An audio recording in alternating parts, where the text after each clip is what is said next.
Sai Satcharitra, Chapter 1.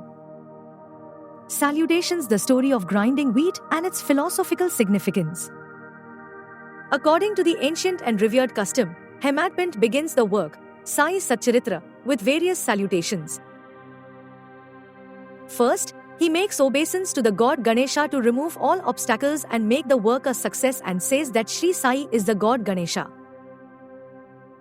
Then, to the goddess Saraswati to inspire him to write out the work and says that Sri Sai is one with this goddess and that he is himself singing his own life.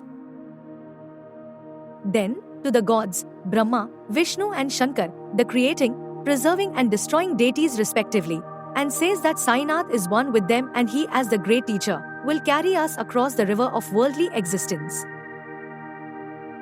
Then, to his tutelary deity Narayan Adinath who manifested himself in Konkan, the land reclaimed by Parshuram, Rama in the Hindi version, from the sea, and to the Adi, original, Purusha of the family.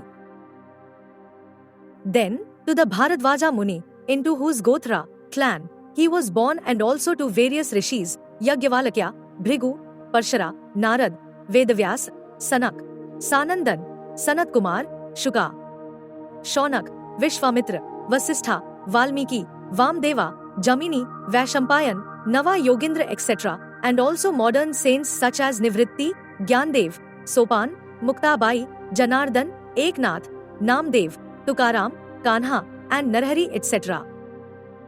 Then, to his grandfather Sadashiv, Father Raghunath, his mother, who left him in his infancy, to his paternal aunt, who brought him up, and to his loving elder brother.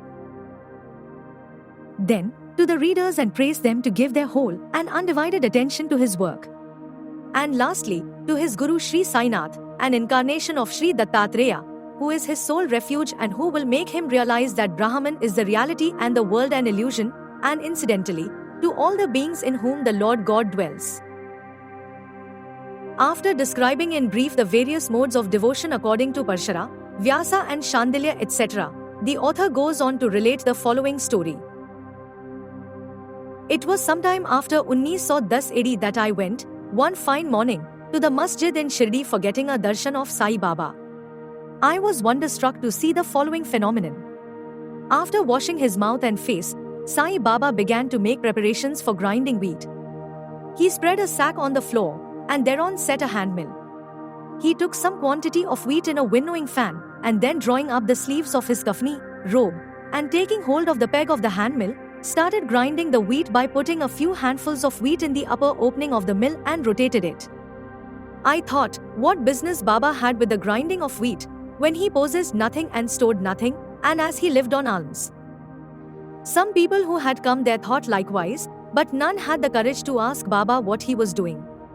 Immediately, this news of Baba's grinding wheat spread into the village, and at once men and women ran to the masjid and flocked there to see Baba's act.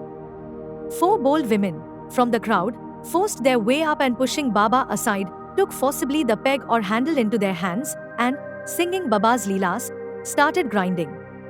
At first Baba was enraged, but on seeing the women's love and devotion, he was much pleased and began to smile. While they were grinding, they began to think that Baba had no house, no property, no children, none to look after, and he lived on alms. He did not require any wheat flour for making bread or roti. What will he do with this big quantity of flour? Perhaps as Baba is very kind, he will distribute the flour amongst us. Thinking in this way while singing, they finished the grinding, and after putting the handmill aside, they divided the flour into 4 portions and began to remove them one per head. Baba, who was calm and quiet up till now, got wild and started abusing them, saying, "Ladies, are you gone mad? Whose father's property are you looting away? Have I borrowed any wheat from you, so that you can safely take the flour? Now please do this. Take the flour and throw it on the village border limits." On hearing this, the women felt abashed and whispering amongst them, went away to the outskirts of the village and spread the flour as directed by Baba. I asked the Shirdi people, what was this that Baba did? They replied that as the cholera epidemic was spreading in the village and this was Baba's remedy against the same, it was not wheat that was ground but the cholera itself was ground to pieces and pushed out of the village. From this time onward, the cholera epidemic subsided and the people of the village were happy.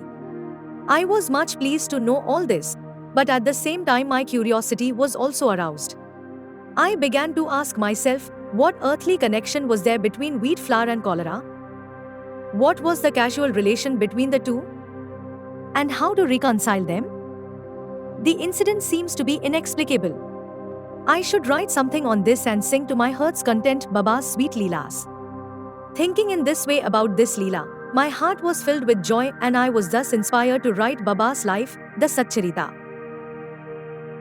And as we know, with Baba's grace and blessing this work was successfully accomplished. Philosophical significance of grinding. Apart from the meaning that the people of Shirdi put on this incident of grinding wheat, there is, we think, a philosophical significance too. Sai Baba lived in Shirdi for about 60 years and during this long period, he did the business of grinding almost every day, not, however, the wheat alone, but the sins, the mental and physical afflictions and the miseries of his innumerable devotees. The two stones of his mill consisted of karma and bhakti, the former being the lower and the latter the upper one. The handle with which Baba worked the mill consisted of janana. It was the firm conviction of Baba that knowledge or self-realization is not possible unless there is the prior act of grinding of all our impulses, desires, sins, and of the three gunas, viz. Sattva, Raja and Tama, and the Ahamakara, which is so subtle and therefore so difficult to be got rid of. This reminds us of a similar story of Kabir who, seeing a woman grinding corn, said to his guru, Nipthiranjana, I am weeping because I feel the agony of being crushed in this wheel of worldly existence like the corn in the handmill. Nipthiranjana replied, Do not be afraid, hold fast to the handle of knowledge of this mill, as I do, and do not wander far away from the same but turn inward to the center, and you are sure to be saved.